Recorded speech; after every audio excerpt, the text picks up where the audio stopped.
How to schedule a future order on Grubhub. Hello guys, this is Atticus and welcome back to another tutorial video. In today's video, I'll teach you guys how you can schedule a future order on Grubhub. So without any further ado, let's dive right into it. First step, open up the app or open up any web browser and search for grubhub.com. After that, log in into your account. So right here you can see a lot of different options from Grubhub. This is what it should look like. Then from here, you can select whichever option. You will see some tags on the top. You can sort it out. I'll choose 30 minutes or less. You can find any food or anything that you want from there as well.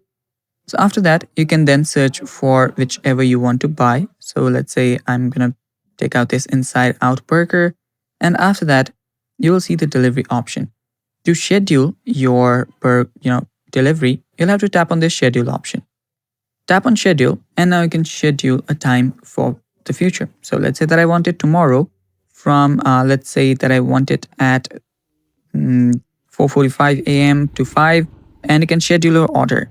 After that, you will basically be at this checkout option. You can just go ahead and check out at that time. And that's how you can schedule this order. Just go through the schedule and make sure that you go through the payment options as well, and you're good to go. And that's how you do this. That's how you pre-order your next meal. Thanks for watching. Bye-bye.